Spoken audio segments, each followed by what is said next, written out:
Hi hello ನಮಸ್ತೆ friends, Jose ಗೃಹ ಪಾಕಕ್ಕೆ ನಿಮ್ಮೆಲ್ಲರಿಗೂ ಮತ್ತೊಮ್ಮೆ ಆತ್ಮೀಯವಾದ ಸ್ವಾಗತ.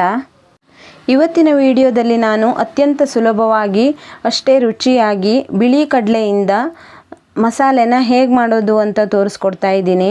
ಇದನ್ನು ದೋಸೆ, ಚಪಾತಿ, ಪೂರಿ, ರೊಟ್ಟಿಗಳಿಗೆಲ್ಲ ಹಾಕ್ಕೊಂಡು ತಿನ್ಬೋದು. ತುಂಬ ರುಚಿಯಾಗಿರುತ್ತೆ, ಮಾಡೋದು ಕೂಡ ಅಷ್ಟೇ ಸುಲಭ. ಬನ್ನಿ ಹಾಗಿದ್ರೆ ಹೇಗೆ ಮಾಡೋದು ಅಂತ ನೋಡೋಣ. ಮೊದಲಿಗೆ ನಾನಿಲ್ಲಿ 1 ಕಪ್ ಆಗುವಷ್ಟು ಬಿಳಿ ಕಡಲೆಯನ್ನು ತಗೊಂಡು ರಾತ್ರಿ ಪೂರ್ತಿ ಇದನ್ನು ನೆನೆಸಿ ಇಟ್ಕೊಂಡಿದ್ದೀನಿ. ನೋಡಿ, ಇವಾಗ ಇದು ಹದವಾಗಿ ನೆಂದಿದೆ. ಇವಾಗ ಇದನ್ನು ಕುಕ್ಕರ್ಗೆ ಹಾಕ್ಕೋತಾ ಇದ್ದೀನಿ.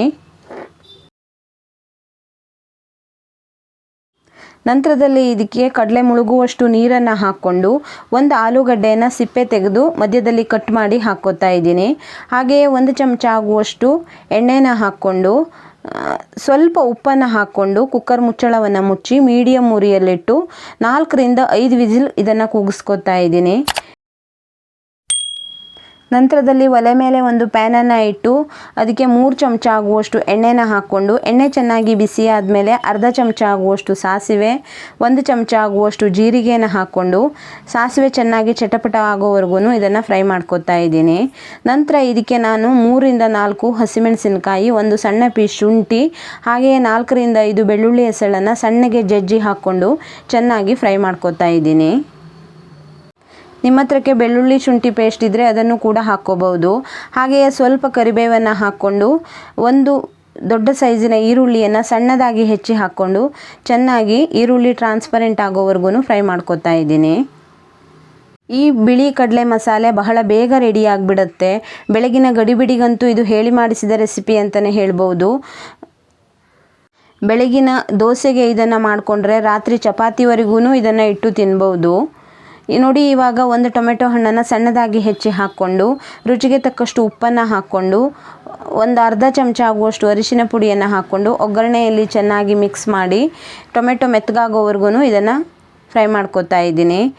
ನಂತರದಲ್ಲಿ ಈ ಮೊದಲೇ ಬೇಯಿಸಿಟ್ಕೊಂಡಿರುವ ಕಡಲೆಯನ್ನು ಹಾಕ್ಕೊಂಡು ಚೆನ್ನಾಗಿ ಮಿಕ್ಸ್ ಮಾಡ್ಕೊತಾ ಇದ್ದೀನಿ. ಇಲ್ಲಿ ಕಡಲೆ ಮೆತ್ತಗೆ ಬೆಂದಿರಬೇಕು, ಆದರೆ ಕರಗಬಾರ್ದು, ಆ ಥರ ಬೇಯಿಸ್ಕೋಬೇಕಾಗತ್ತೆ.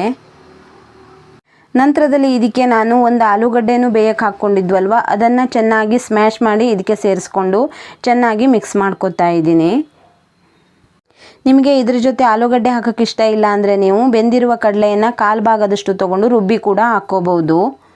ನೋಡಿ, ಇವಾಗ ಇದು ಚೆನ್ನಾಗಿ ಕುದೀತಾ ಇದೆ. ಈ ಟೈಮಲ್ಲಿ ಇದಕ್ಕೆ ನಾನು ಅರ್ಧ ಚಮಚ ಆಗುವಷ್ಟು ಗರಂ ಮಸಾಲ ಪುಡಿ, ಅರ್ಧ ಚಮಚ ಆಗುವಷ್ಟು ಧನಿಯಾ ಪುಡಿ, ಹಾಗೆಯೇ 1/4 ಚಮಚ ಆಗುವಷ್ಟು ಅಮ್ಚೂರು ಪುಡಿಯನ್ನು ಸೇರಿಸ್ಕೊಂಡು ಚೆನ್ನಾಗಿ ಇದನ್ನು ಮಿಕ್ಸ್ ಮಾಡ್ಕೊತಾ ಇದ್ದೀನಿ.